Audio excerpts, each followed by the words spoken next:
Hello दोस्तों, तो मैं गोपाल श्रीवास्तव आप सभी का स्वागत करता हूं शुभम हिंदी मीडियम के नंबर 1 क्लास शुभम क्लासेस पर। तो आइए दोस्तों, अभी तक जितना पहले हम लोगों ने पढ़ चुका है उसके बारे में एक ओवरव्यू ले लेते हैं कि अभी तक हम लोगों ने क्या पढ़ा है। उसके बाद जो आज का आपका टॉपिक होने वाला है स्टार्ट, उसके बारे में बात करेंगे। तो अभी तक हम लोगों ने पढ़ा था रासायनिक अभिक्रिया के बारे में कि रासायनिक अभिक्रियाएं कैसे होती हैं। यहीं से हमारा बल गतिकी स्टार्ट हुआ था। तो सबसे पहले रासायनिक अभिक्रिया, इसके बाद हम लोगों ने पढ़ा था दोस्तों वेग के बारे में। और ये वेग दो तरीके के होते हैं, एक वेग होता है औसत और दूसरा वेग होता है तात्क्षणिक वेग। इतना हम लोगों ने प्रीवियस क्लास में पढ़ चुका है। उसके बाद हम लोगों ने पढ़ा रासायनिक अभिक्रिया, इसके वेग के बारे में और फिर सांद्रता वगैरह के बारे में पढ़ा कि इसका मात्रक क्या होता है अभिक्रिया के वेग का। तो सांद्रता बटे समय परिवर्तन, सांद्रता में परिवर्तन बटे समय में जो परिवर्तन था, इससे हमारा क्या निकलता है अभिक्रिया का वेग निकलता है। तो अभी तक हम लोगों ने इतनी चीजों को पढ़ चुका है और इस पर कुछ सवाल किए थे। उसके बाद हम लोग आज के क्लास में देखते हैं कि क्या क्या पढ़ना है। तो आज का क्लास आप लोगों का शानदार क्लास होने वाला है, क्योंकि अभी तक आप लोगों को केवल यह पता चला था कि अभिक्रिया में वेग होता है। अब वेग, ये जो तीव्र मंद अभिक्रियाएं होती हैं, जो भी अभिक्रियाएं होती हैं, वो किन किन कारकों से प्रभावित होती हैं, उनके बारे में आज हमको समझना है। तो अंत तक बने रहिए वीडियो के साथ साथ। आज का लेक्चर देखिए और इससे आपके पेपर में सवाल पूछे जाते हैं। तो आइए स्टार्ट करते हैं दोस्तों आज का क्लास। सबसे पहले हम लोग यहां पर देखेंगे कि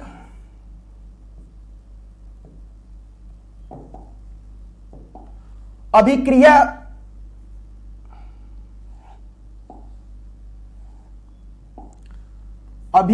के वेग को, अभिक्रिया के वेग को प्रभावित करने वाले कारक, वेग को प्रभावित करने वाले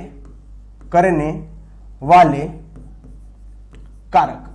तो हम लोग देखेंगे दोस्तों कौन कौन से कारक हैं जो अभिक्रिया के वेग को क्या करते हैं, प्रभावित करते हैं। तो सबसे पहले हम लोग यहां पर नंबर लिख लेते हैं और फिर उस नंबर के ही हिसाब से हम लोग पढ़ना स्टार्ट करेंगे, जितने नंबर्स होते हैं। तो सबसे पहला हम स्टार्ट करते हैं यहां पर।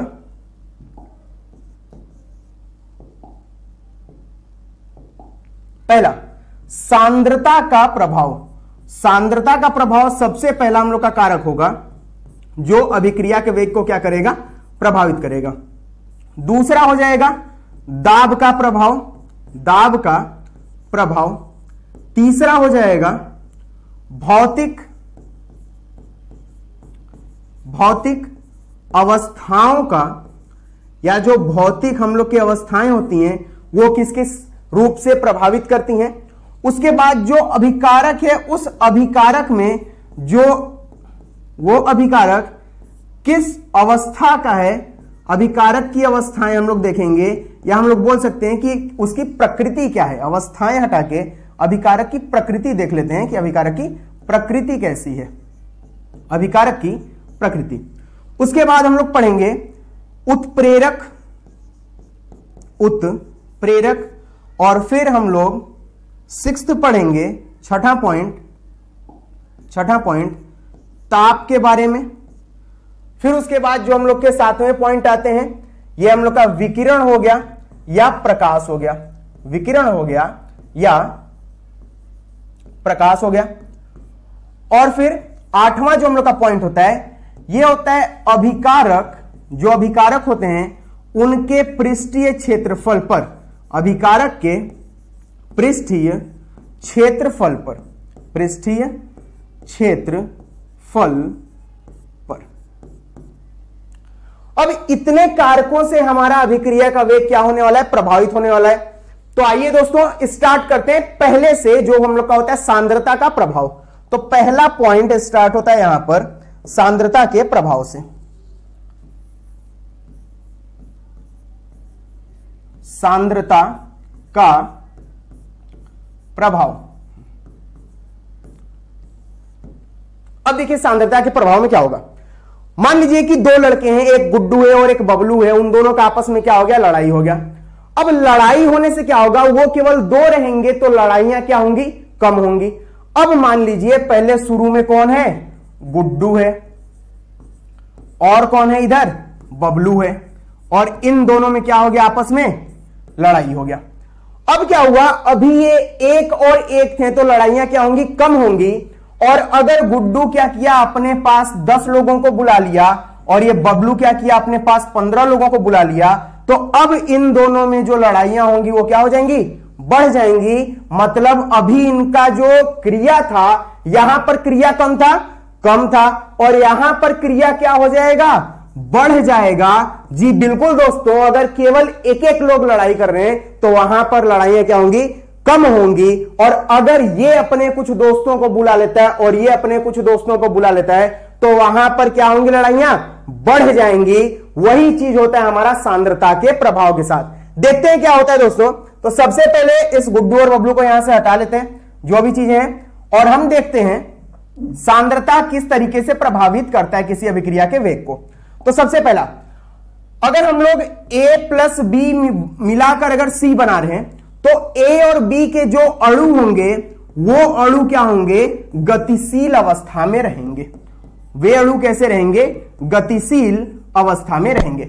आपको पता है कि जितने भी सॉलिड लिक्विड गैस होते हैं, जो भी होते हैं, उनमें जो अणु होते हैं, उन अणुओं के पास क्या होता है, अपना खुद का कुछ गति होता है। अब सॉलिड में वो क्या होते हैं, एक दूसरे से जटिलता से पैक होते हैं, सटे हुए रहते हैं, इस वजह से वो गति नहीं कर पाते हैं। लेकिन जब गैस और द्रव का बात करते हैं तो वहां पर जो अणु होते हैं वो क्या करते हैं, गति करते हैं। अब इस ए और बी के पास जो अणु होंगे, उन अणुओं की क्या होगी, कुछ गति होगी। जब दो अणु आपस में क्या करते हैं, अणु जब आपस में क्या करते हैं, आपस में टकराते हैं, आपस में टकराते हैं, तो टकराने से क्या होता है, टकराने से अभिक्रिया होती है। टकराने से क्या होता है, अभिक्रिया होती है। और यही अभिक्रिया जब हमारा पूर्ण होता है तो क्या बनता है, उत्पाद। जैसे हम लोग देखे थे, एक गुड्डू था एक बबलू था, उन दोनों में शुरू में क्या हुआ, लड़ाई हुआ। तो अभी लड़ाई क्या होगा, कम होगा, क्योंकि उन दोनों की संख्या कितनी है, एक और एक है। अगर वही ये गुड्डू अपने कुछ दोस्तों को बुला दे और बबलू अपने कुछ दोस्तों को बुला दे तो वहां पर नंबर क्या हो जाएगा, लोगों का बढ़ जाएगा। और नंबर बढ़ने से लड़ाइयां क्या होने लगेंगी, ज्यादा होने लगेंगी। वही चीज होता है कि अणु जब आपस में क्या करते हैं, टकराते हैं, तो टकराने से क्या होता है, अभिक्रिया होता है। अब देखिएगा, मान लीजिए कि यहां पर इसको इरेज करते हैं, हम स्क्रीनशॉट लेना तो आप लोग ले सकते हैं, बाकी इसको इरेज कर देते हैं।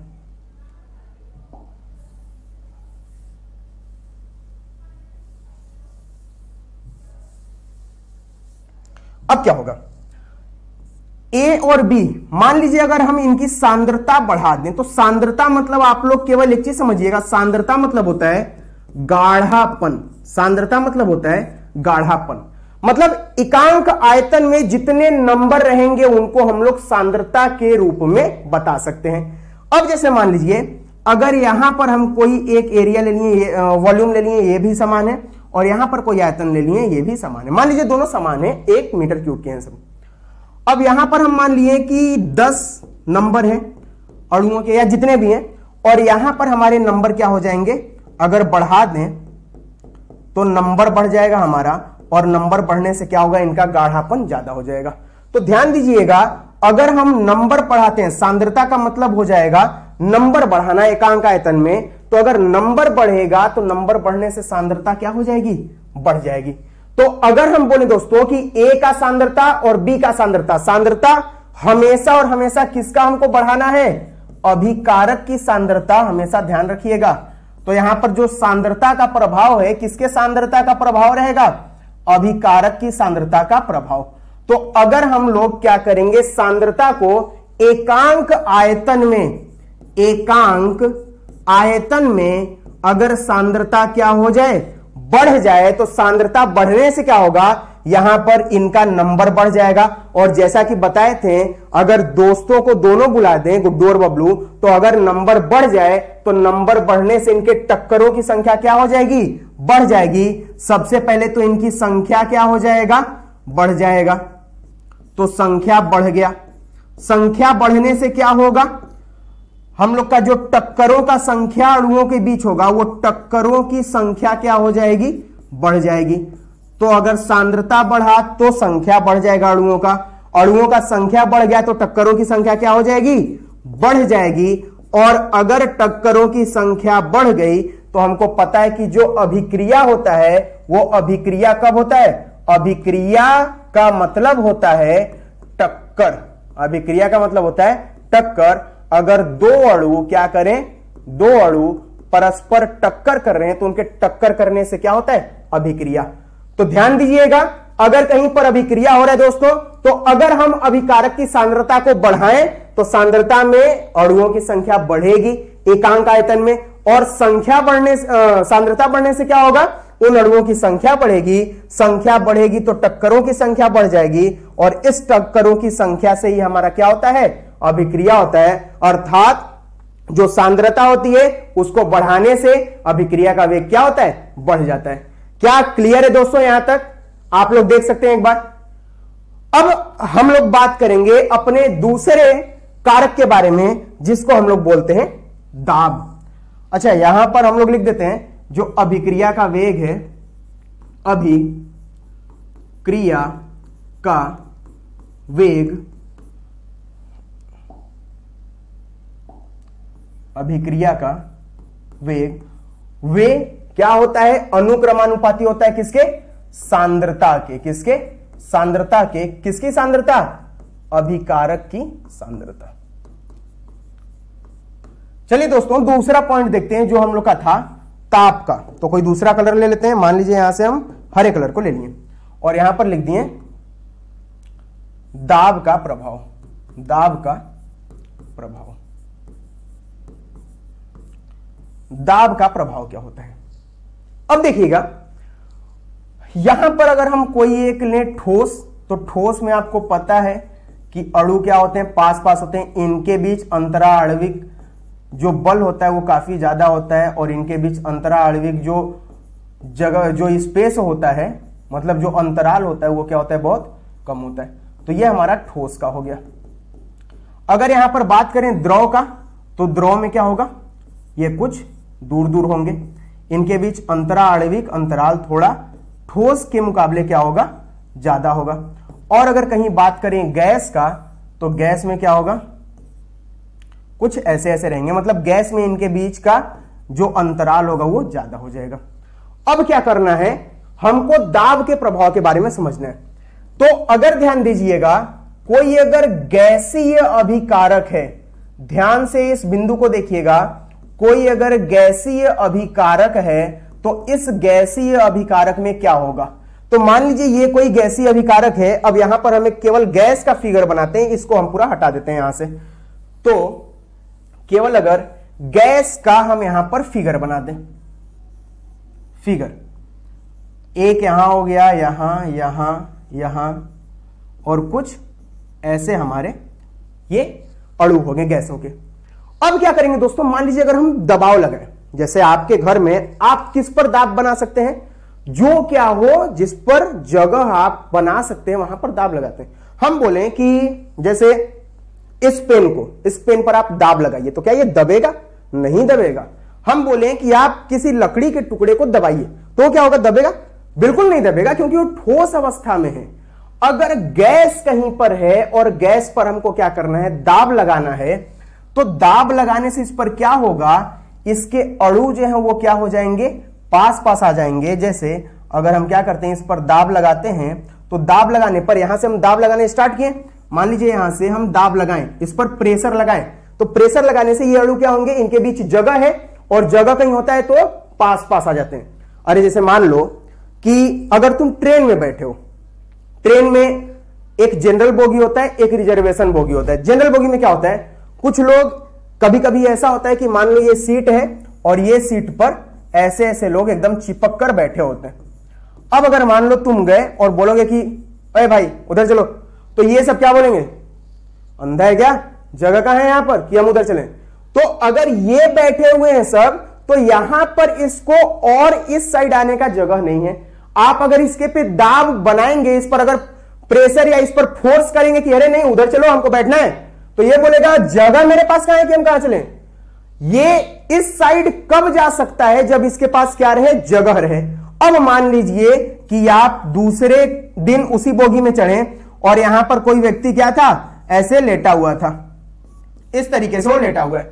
अब जब ये व्यक्ति लेटा हुआ है तो यहां पर कितने लोग हैं, केवल एक लोग। अब आप जाएंगे तो आप इसको क्या करेंगे, उठाएंगे, ओए भाई उठो, मेरे को भी बैठना है।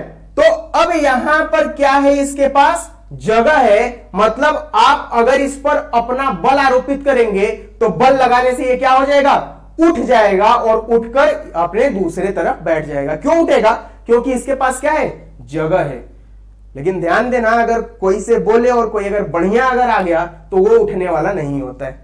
तो अब हम लोग देखते हैं इसी चीज के बारे में। अब इसके पास जगह है, मतलब ये क्या हो सकता है, अपने जगह को एक जगह, अपने पूरे अणुओं को एक जगह रख सकता है। तो हम इस पर दाब लगाएं और दाब लगाने से ये क्या हो गया, एक जगह पर ये सारे अणु आ जाएंगे। मतलब इन अणुओं का जो स्थान होगा वो क्या हो जाएगा, पास पास हो जाएगा। ये अणु कैसे हो जाएंगे, पास पास आ जाएंगे,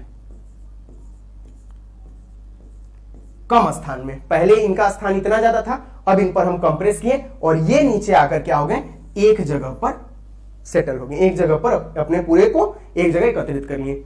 मतलब जब हम दाब लगाएं तो दाब लगाने पर आप देख रहे हैं कि पहले इतने पूरे जगह में ये थे और जब दाब लगाएं तो इनका जगह क्या हो गया, कम हो गया। मतलब अभी हम एक वर्ड बोले थे, एकांक आयतन। एकांक आयतन का मतलब समझिएगा दोस्तों, एकांक आयतन मतलब होता है 1 सेंटीमीटर क्यूब। तो इनमें अगर जगह देखें तो जगह क्या हो गया है, कम हो गया है। यहां पर जगह क्या हो गया है, कम हो गया है। पहले जगह क्या था, ज्यादा था, तो जगह कम हुआ, मतलब इनका आयतन क्या हो गया, घट गया। इनका आयतन घट गया। इनका आयतन तो घटा, लेकिन अगर कम आयतन में देखें तो इनकी सांद्रता क्या होगी, बढ़ गई। हम बोले थे सांद्रता मतलब होता है गाढ़ापन, जहां अणुओं की संख्या ज्यादा रहेगी। यहां पर इतने जगह में अणुओं की संख्या थी और यहां पर कम जगह में ही पूरे अणु आ गए हैं, मतलब इस कम जगह की सांद्रता क्या होगी, ज्यादा होगी। इस वाले जगह की सांद्रता क्या होगी, कम होगी। आयतन आप लोग समझते हैं, आयतन मतलब जितना जगह होता है। जैसे आप कुकर देखें तो कुकर पे लिखा रहता है वॉल्यूम, 1 लीटर, 2 लीटर, 3 लीटर। तो वो जो होता है वो हमारा क्या होता है, वॉल्यूम होता है, आयतन होता है। आप लोग कुकर देखिएगा कभी, अगर कुकर में देखेंगे तो उस पर लिखा रहेगा वॉल्यूम, मतलब आयतन उसका कितना है, 1 लीटर 2 लीटर। तो उसमें जितना हम खाना पका सकते हैं। यहां पर आयतन क्या होगा, जितना हम इसमें अणुओं को रख सकते हैं जितने जगह में, वो क्या होगा, आयतन। पहले जगह क्या था, ज्यादा था, बाद में जगह क्या हुआ, कम हुआ। कब, दाब लगाने पर। मतलब दाब लगाने पर आयतन क्या होता है, घटता है। तो यहां पर लिख देते हैं दाब लगाने पर, दाब लगाने पर क्या हुआ, आयतन घट गया। अब आयतन तो घटा, लेकिन एकांक आयतन में अणुओं की संख्या क्या हो गई, बढ़ गई। एकांक आयतन में अणुओं की संख्या बढ़ने से, इसको इरेज करने जा रहा हूं मैं, एकांक आयतन में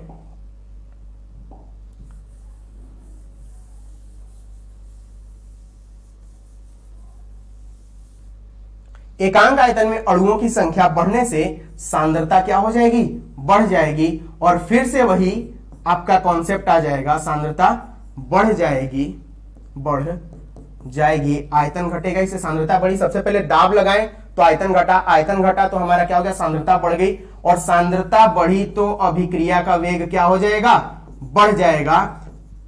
अभिक्रिया का वेग बढ़ जाएगा। बिल्कुल दोस्तों, अब जो आप लोग सांद्रता में पढ़े थे वही सांद्रता के ही तरीके यहां पर भी प्रभाव पड़ेगा। सबसे पहले दाब लगाएंगे तो आयतन घटेगा, आयतन घटेगा तो सांद्रता बढ़ेगा, और अगर सांद्रता बढ़ गया तो अभिक्रिया का वेग बढ़ जाएगा। ये आपका दूसरा पॉइंट था, क्लियर है। अब देखते हैं तीसरे पॉइंट पर क्या होता है। तीसरा पॉइंट है हमारा, अभी तक सांद्रता पढ़नी है, आयतन पढ़नी है। अब हम लोग पढ़ेंगे जो तीसरे प्रभाव है, मतलब इनमें जो अभिक्रिया होता है, अभिक्रिया नहीं, अभिकारक,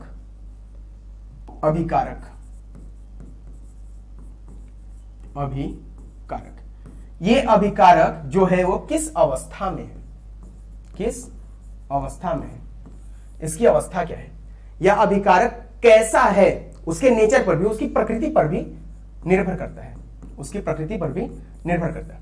अब देखिए, जो अभिकारक होगा वो क्या हो सकता है, या तो वो ध्रुवीय हो सकता है, या इसी को हम लोग बोलते हैं आयनिक हो सकता है।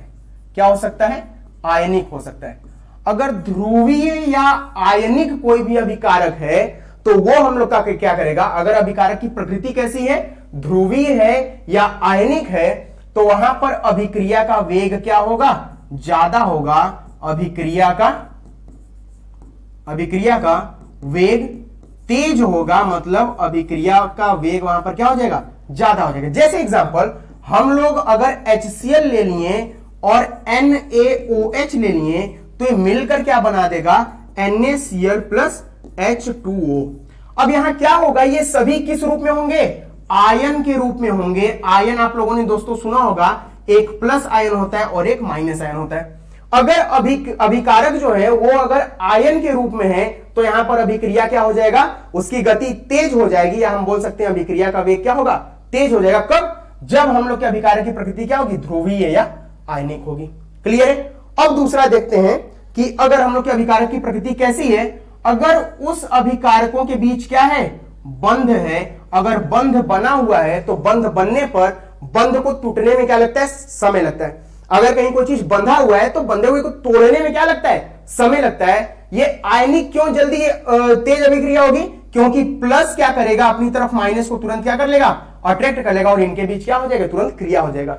लेकिन जब बंद होता है तो बंध को क्या करना पड़ता है, तोड़ना पड़ता है, और बंध को तोड़ने में थोड़ा समय लगता है। इस वजह से अगर कहीं किसी अभिक्रिया में जो अभिकारक हैं वो बंध से जुड़े हुए हैं तो वो अभिक्रिया कैसी होगी, मंद हो जाएगी, मतलब धीमी गति की अभिक्रिया हो जाएगी, मंद या धीमी गति की अभिक्रिया।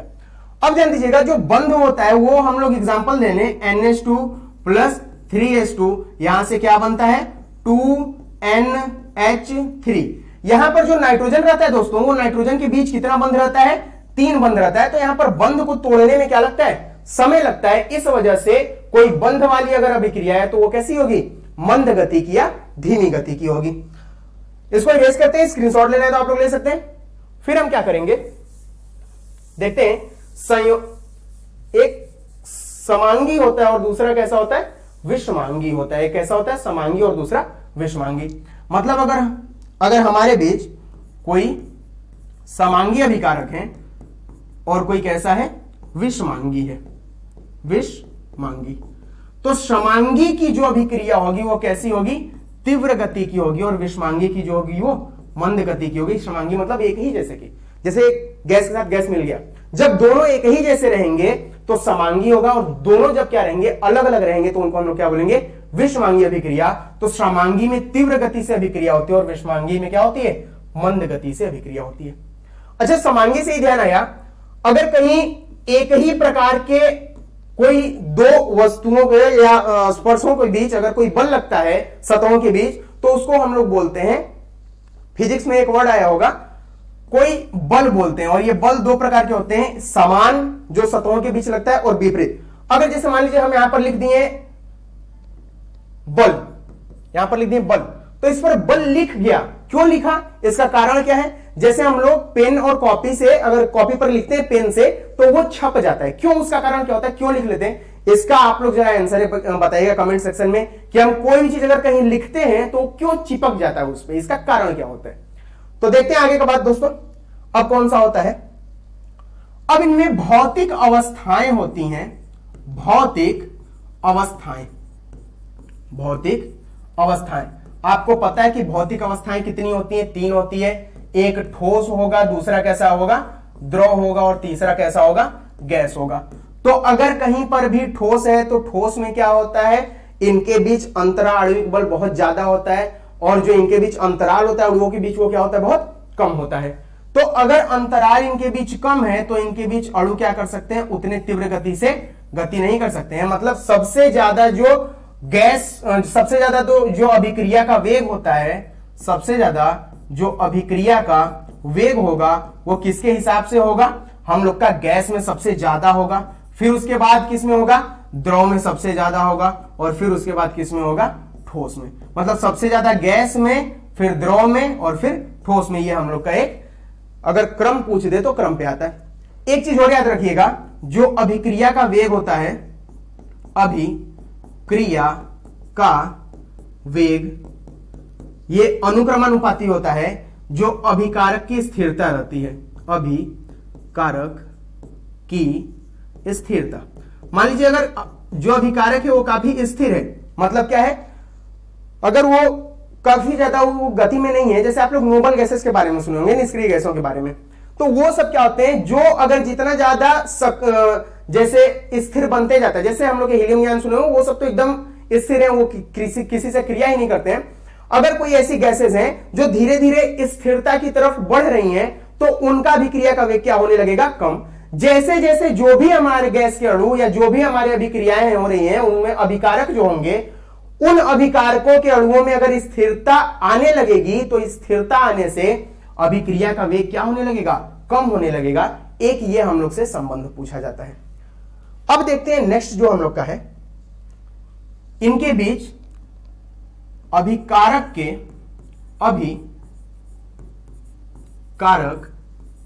के पृष्ठ क्षेत्रफल का प्रभाव क्या होता है। मान लीजिए दोस्तों, आप लोगों को अगर पानी और चीनी का घोल बनाना है, पानी और चीनी का, तो आप क्या करेंगे, चीनी को अगर पानी में घोलने लगेंगे तो पहले उसको चम्मच से हिलाना पड़ेगा। अब क्या होगा, आप चीनी को एक बार केवल वो क्रिस्टल के फॉर्म में ले लीजिए, जो हम लोग के घर में चीनी होता है दाने के रूप में, और एक बार चीनी को पीस के ले लीजिए। आप ये बताइए कि कौन सा चीनी जल्दी घुलेगा, वो चीनी जो दाने के रूप में है या चीनी जो पाउडर के रूप में, कौन सा पहले घुलेगा पानी में। कमेंट में आप लोग बता दीजिए कौन सा पहले घूमेगा। अब क्या होगा, मान लीजिए आपके पास लकड़ी है, एक ये लकड़ी है,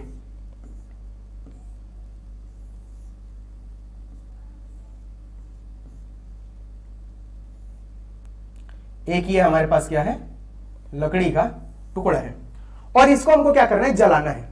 तो क्या अगर इस लकड़ी के टुकड़े को हम लोग छोटे छोटे बुरादे में क्या कर दें, बदल दें, छोटे छोटे बुरादे बना दें इसके, या फिर क्या करें, डायरेक्ट लकड़ी को जलाएं, तो पहले कौन जलेगा, लकड़ी या फिर लकड़ी का बुरादा। तो आप लोग का आंसर होगा सर लकड़ी का बुरादा पहले जलेगा। क्यों, क्योंकि लकड़ी जब पहले था, या जो चीनी जो था, चीनी का भी मैं क्रिस्टल बना देता हूं, मान लीजिए चीनी का ये कोई क्रिस्टल हो जाएगा, चीनी का ये हमारा कोई क्रिस्टल हो गया। अब ये जो चीनी का क्रिस्टल होगा, ये पाउडर से क्या होगा, ये हमारा कोई पाउडर हो गया। अब चीनी के क्रिस्टल को या चीनी का जो दाने का रूप है, उसको हमको किस में घोलना है, इस पानी में घोलना है। तो इस पानी में सबसे पहले कौन घुलेगा, ये पता करना है। तो ये तो सब जानता है कि सबसे पहले पाउडर घुलेगा। क्यों, क्योंकि पाउडर को जब हम लोग क्या किए, चीनी को जब पीस कर पाउडर बनाए, तो उसके बहुत सारे अणु हो गए, मतलब बहुत सारे अणु होने पर इनके बीच जो क्षेत्रफल था वो क्या हो गया, बढ़ गया। पहले केवल ये पानी किस पर अभिक्रिया कर सकता था, केवल चीनी के एक अणु पर। जैसे मान लीजिए चीनी अगर यहां पर है, तो चीनी के इस सरफेस पर करता, इस सरफेस पर, इस सतह पर, इस सतह पर, और नीचे वाले सतह पर, और इस सतह पर पानी ऐसे ही क्रिया कर सकता था केवल। लेकिन जब हम लोग उसको पाउडर बना दिए, तो अब इसके पानी क्या करेगा, इस चीनी के हर अणु पर क्या कर सकता है, अभिक्रिया कर सकता है। और बताए थे कि जितने ज्यादा अणु होंगे उतने ज्यादा अभिक्रियाएं बढ़ेंगी। मतलब जब अणुओं की संख्या ज्यादा हो जाएगी, तो यहां पर वेग क्या हो जाएगा, बढ़ जाएगा। मतलब सबसे पहले अभिक्रिया किसके साथ होगा, पाउडर के साथ। वही चीज अगर हमको क्या करना है, आग में इसको जलाना है, तो आग में जलाने पर ये लकड़ी देर से जलता है और ये बुरादा पहले जल जाता है। क्यों, क्योंकि ये लकड़ी का एक ये पीछे का सतह हो गया, एक नीचे का सतह हो गया, एक आगे का सतह हो गया, और एक पीछे का सतह हो गया, और एक ये हो गया। आग केवल इन्हीं सतहों को जला सकता है, केवल 4 सतह को। लेकिन जब हम लोग इसको क्या कर दिए, बुरादे में बदल दिए, तो अब आग क्या करेगा, एक ये हो गया, एक ये हो गया, मतलब जो सतह थे अब हमारे बहुत सारे हो गए, इसके सतह को अलग, इसके सतह को अलग, इसके सतह, मतलब अब जो आग से जलने की संभावना होगी वो बहुत ज्यादा होगी, क्योंकि हमारा जो लकड़ी था वो कई पार्ट में क्या हो गया, टूट गया है। तो अब ये क्या होगा, जल्दी से जल जाएगा। सतह जब ज्यादा होगा तो वहां पर अभिक्रिया तेज होगी। क्योंकि जैसे मान लीजिए मेरे पास ये पेन है, और इस पेन को 2 पार्ट में तोड़ दिए, अभी केवल अभिक्रिया कहां हो सकता था, इस पार्ट पर, इस पार्ट पर, केवल मैं किनारों वाले भाग का बात कर रहा हूं। लेकिन जब पेन को तोड़ दिए तो एक पार्ट ये बन गया और एक पार्ट ये बन गया। मतलब अब इसके पास कितने होंगे, एक ये, एक ये, एक ये, एक ये। अब कितना सतह हो गया, तो आप देख रहे हैं 1 2 पहले था, जब तोड़ दिए बीच से तो 1 2 सतह इसका हो गया और 1 2 सतह इसका हो गया, मतलब कुल कितने सतह हो गए, 4 सतह। तो जितना ज्यादा सतह रहेगा, पृष्ठीय क्षेत्रफल जितना बढ़ेगा, उसके हिसाब से हमारा अभिक्रिया का वेग क्या हो जाएगा, बढ़ जाएगा। जैसे कागज को आप लोग जलाते हैं, कागज को अगर एक पूरे बड़े कागज को जलाइए और छोटे छोटे कागज को फाड़ के जलाइए, तो पहले छोटे कागज को क्या हो जाएगा, जल जाएगा। क्यों? क्योंकि अगर हम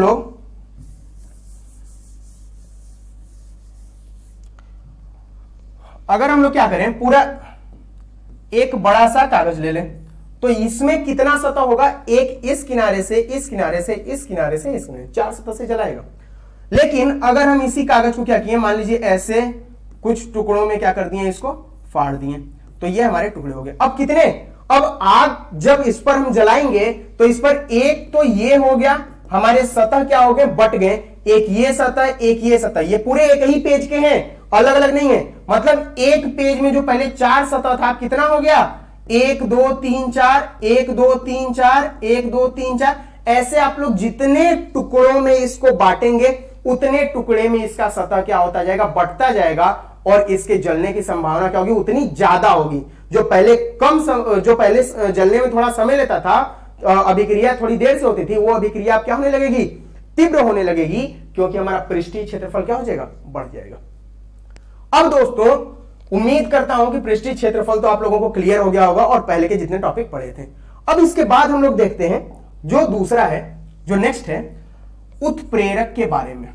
उत्प्रेरक के बारे में, उत्प्रेरक, उत्प्रेरक क्या होता है, कोई भी पदार्थ जिसको मिलाने पर क्या हो जाए, कोई पदार्थ ऐसा जिसको मिलाने पर क्या हो जाए, अभिक्रिया का वेग, अभिक्रिया का वेग बढ़ जाए या घट जाए, बढ़ जाए या घट जाए, उसको हम लोग क्या बोलते हैं, उत्प्रेरक। उत्प्रेरक से ऐसा है नहीं होता है कि केवल अभिक्रिया के वेग को बढ़ाते ही हैं, या हम लोग बोल सकते हैं केवल अभिक्रिया के वेग में क्या कर दे, परिवर्तन कर दे। अभिक्रिया के वेग में, अभिक्रिया के वेग में परिवर्तन अगर हो जाए, तो इस परिवर्तन का काम कौन करता है, उत्प्रेरक।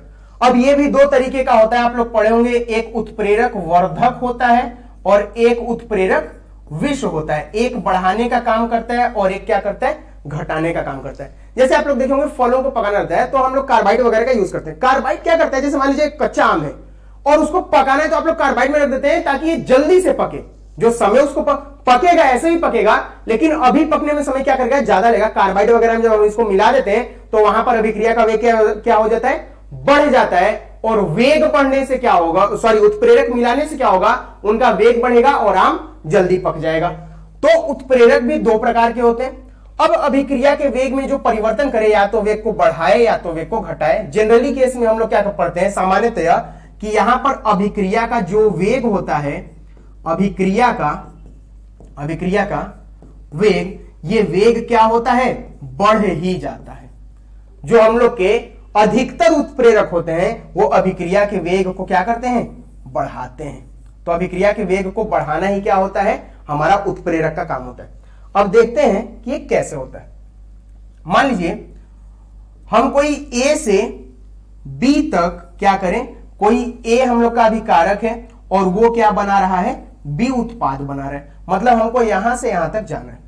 अगर कोई भी अभिकारक क्या करता है, उत्पाद बनाता है, तो बनाने के लिए उसको क्या करना पड़ता है, एक बाउंड्री को पार करना होता है, एक बाउंड्री को पार करना होता है। जैसे मान लीजिए हम इसके बीच एक लाइन खींच दिए, ये एक रेखा हो गया, और इस अगर अभिकारक को उत्पाद में बदलना है तो क्या करना होगा, इस लाइन को पार करना होगा। जैसे आप लोग मैच देखे ना, मैच, अब मैच में क्या होता है, अगर कोई टीम ए है और टीम बी है, अगर टीम ए ने पहले मान लीजिए कि अगर बना दिया 280 रन, तो टीम बी को जीतने के लिए इस 280 रन को क्या करना पड़ता है, पार करना पड़ता है। और अगर यहां पर हम बात करें अभिकारक और उत्पाद के पदों में, तो अभिकारक क्या करता है, अगर ए से बी इसको उत्पाद बनाना है तो इसको इस बाउंड्री को पार करना पड़ता है, और इस बाउंड्री को पार करने में क्या होता है, कुछ ऊर्जा लगती है। क्या लगती है, ऊर्जा। और यही ऊर्जा के कारण को हमको पढ़ना है। ये कब का समय है, ये तब है जब हम लोग उत्प्रेरक नहीं मिलाए हैं। जब हम लोग उत्प्रेरक नहीं मिलाए हैं, नहीं मिलाए हैं, जब हम लोग क्या किए हैं, इस पूरे अभिक्रिया में उत्प्रेरक नहीं मिलाए हैं, तब हम लोगों का क्या है, तब हम लोगों का क्या है, ए से बी तक हम लोगों का अभिक्रिया का जो ग्राफ गया है वो कुछ ऐसे गया है। अब मान लीजिए अगर हम लोग ए से बी बन रहा है, इसके बीच पहले उत्प्रेरक नहीं था, बाद में हम ए से बी बना रहे हैं और इसके बीच क्या कर दिए, उत्प्रेरक मिला दिए। तो उत्प्रेरक मिलाने से क्या होगा, अब इनके बीच जो अभिक्रिया था वो अभिक्रिया को क्या करेगा, ये कुछ कम कर देगा। अभिक्रिया का जो ऊर्जा था उस ऊर्जा के मान को ये क्या कर देता है, कम कर देता है। मतलब ए से बी तक पहुंचने में जो शुरू में ऊर्जा लगती थी उसका मान क्या था, ज्यादा था, और जो बाद में ऊर्जा लगी उसका ऊर्जा का मान क्या हो गया, कम हो गया। ये कब है, उत्प्रेरक मिलाने के बाद, मिलाने के बाद, या उत्प्रेरक की उपस्थिति में, उपस्थिति भी आप लोग लिख सकते हैं, उपस्थिति में। तो उत्प्रेरक की उपस्थिति में इनके बीच जो ऊर्जा का मान था वो क्या हो गया, घट गया। यही हम लोग को पढ़ना है उत्प्रेरक में। जब किसी अभिकारक से उत्पाद बनता है तो वहां पर एक न्यूनतम ऊर्जा की आवश्यकता होती है। यहां पर मैं लिख देता हूं, अगर कहीं पर अभिकारक से क्या बनता है, अगर कहीं अभिकारक से उत्पाद बनता है तो इस अभिकारक से उत्पाद बनने में एक न्यूनतम ऊर्जा की आवश्यकता होती है। जितने ऊर्जा की आवश्यकता होती है उस ऊर्जा को हम लोग क्या बोलते हैं, संक्रियण ऊर्जा। जो ऊर्जा की आवश्यकता होती है उसको हम लोग बोलते हैं संक्रियण ऊर्जा। और उत्प्रेरक क्या करता है, इसी संक्रियण ऊर्जा के मान को घटा देता है। मतलब जो हम लोग को ऊर्जा इतना चाहिए था हम लोग को अभिक्रिया से, अभिकारक से उत्पाद बनाने के लिए, उस ऊर्जा के मान को उत्प्रेरक क्या कर दिया, घटा दिया है, और हमारी अभिक्रिया कम ऊर्जा में ही क्या हो चुकी है, पूर्ण हो चुकी है। यही काम होता है उत्प्रेरक का। तो हम लोग लिख सकते हैं कि जो अभिक्रिया का वेग जो होता है, ये वेग किस पर निर्भर करता है, तो हम लोग बोल देंगे कि ये क्या होता है, अनुक्रमानुपाती होता है किसके, संक्रियण ऊर्जा के, संक्रियण ऊर्जा के। तो जो उत्प्रेरक मिलता है वो उत्प्रेरक क्या करेगा, ऊर्जा के मान को घटाएगा, और घटाने पर क्या हो जाएगा, हम लोग का अभिक्रिया का वेग तेज हो जाएगा। अगर संक्रियण ऊर्जा का मान कम होगा तो अभिक्रिया का वेग ज्यादा हो जाएगा। इनके बीच कौन सा संबंध है, तो व्युत्क्रमानुपाती का संबंध है संक्रियण ऊर्जा और अभिक्रिया वेग के बीच। तो आप लोगों को इतना समझ में आ गया हो दोस्तों। हम लोग नेक्स्ट टॉपिक का बात करते हैं, जो हम लोग कारक पढ़ रहे थे उसी कारक में कौन से नेक्स्ट टॉपिक आते हैं उसके बारे में हम लोग देखते हैं। तो जो नेक्स्ट टॉपिक होता है वो होता है हमारा ताप का प्रभाव। ताप का प्रभाव सामान्यतः यह देखा गया है कि अगर किसी अभिक्रिया में हम लोग क्या करते हैं, ताप को बढ़ाते हैं, तो ताप को बढ़ाने पर अभिक्रिया का वेग क्या होता है, बढ़ जाता है। मान लीजिए अभिक्रिया का वेग बढ़ेगा कैसे, जब ताप बढ़ाएंगे तो अणुओं की गति बढ़ेगी और टक्करों की संख्या क्या होती है, बढ़ जाती है। ताप बढ़ाएं, अणुओं की गति बढ़ी और उसके बाद उनके टकराने की संख्या क्या हो जाती है, बढ़ जाती है। अगर टकराने की उनकी संख्या बढ़ी तो टकराने की संख्या से ही क्या होता है, अभिक्रिया होता है। मतलब टक्करों की संख्या अगर बढ़ जाती है, टक्करों की संख्या अगर बढ़ जाएगी तो टक्करों की संख्या बढ़ने से क्या होगा, अभिक्रिया का वेग बढ़ जाएगा। अभिक्रिया का वेग बढ़ जाएगा।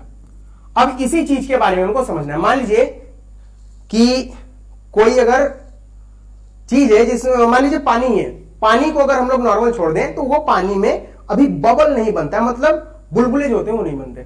पानी को अगर हम क्या कर दें, किसी गैस पर रख दें और उस पर ताप बढ़ा दें, तो ताप बढ़ाने से नीचे के जो अणु रहते हैं उनके अणुओं का वेग, उनके अणुओं की गति क्या होती है, बढ़ती है, और वो नीचे से कहां आ जाते हैं, सतह पर आ जाते हैं। मतलब नीचे से ऊपर आने के लिए, उनके अपने वेग को बढ़ाने के लिए किसका जरूरत पड़ा था, ताप का। वही प्रभाव हमको यहां पर पढ़ना है कि अगर कहीं ताप बढ़ाएंगे तो ताप बढ़ाने पर अभिक्रिया का वेग क्या होगा, बढ़ेगा। क्यों? क्योंकि ताप बढ़ाने पर जो अणुओं की गति होती है वो गति क्या हो जाती है, बढ़ जाती है। गति बढ़ेगी तो उनके टक्करों की संख्या बढ़ेगी, और संख्या बढ़ने से अभिक्रिया का वेग क्या हो जाएगा, बढ़ जाएगा। अब इसी में हम लोग के पास क्या होता है, एक फॉर्मूला आता है जिसको बोलते हैं तापीय गुणांक। तापीय गुणांक, देखिए दोस्तों, तापीय गुणांक होता क्या है कि अगर किसी ताप पर जैसे मान लीजिए, इसको हम लोगों ने यहां से अभी हटा दिया,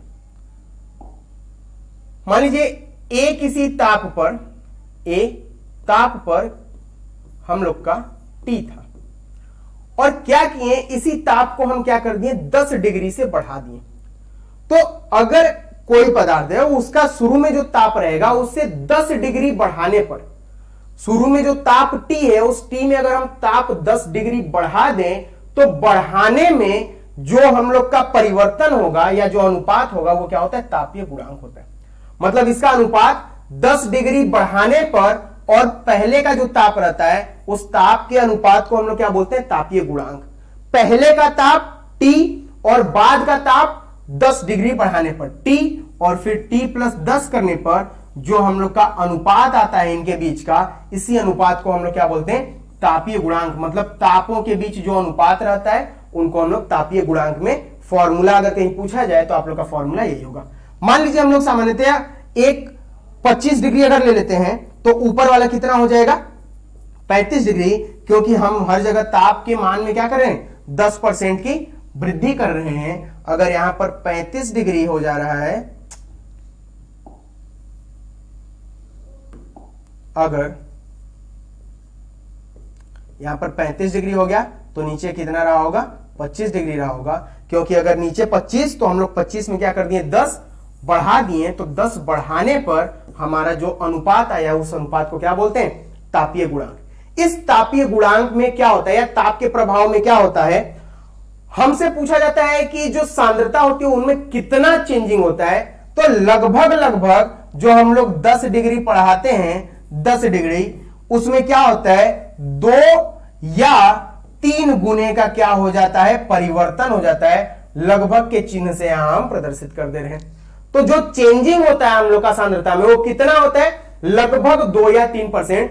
अधिकतर किताब में आपको 10 डिग्री बढ़ाने पर क्या लिखा होगा कि 2 गुने की क्या हो जाती है, वृद्धि हो जाती है। तो 2 या 3 गुना जो होता है हमारा वृद्धि हो जाता है ताप को 10 डिग्री बढ़ाने पर। ताप में से आपको आगे चल के अरेनियस का सिद्धांत पढ़ना होगा, या अरेनियस के बारे में पढ़ना होगा, वो ताप में आगे में बताया जाएगा। अभी केवल इस चीज को पढ़ना है कि अगर 10 डिग्री से हम बढ़ा दिए तो कितने गुना का परिवर्तन होगा, 2 या 3 गुना। आप लोग के अधिकतर बुक में कितने गुना दिया रहता है, 2 गुने का। और अगर हमसे पूछ दे तापीय गुणांक किसको बोलते हैं, तो शुरू में जो ताप रहेगा उस पर जो हम लोग का सांद्रता रहेगा, उसमें अगर हम लोग 10 डिग्री बढ़ा दें तो वहां पर जो सांद्रता का अनुपात रहेगा वही हमारा क्या हो जाएगा, तापीय गुणांक। मतलब 35 डिग्री पर और 25 डिग्री पर इनके वेग के बारे में बताना रहेगा।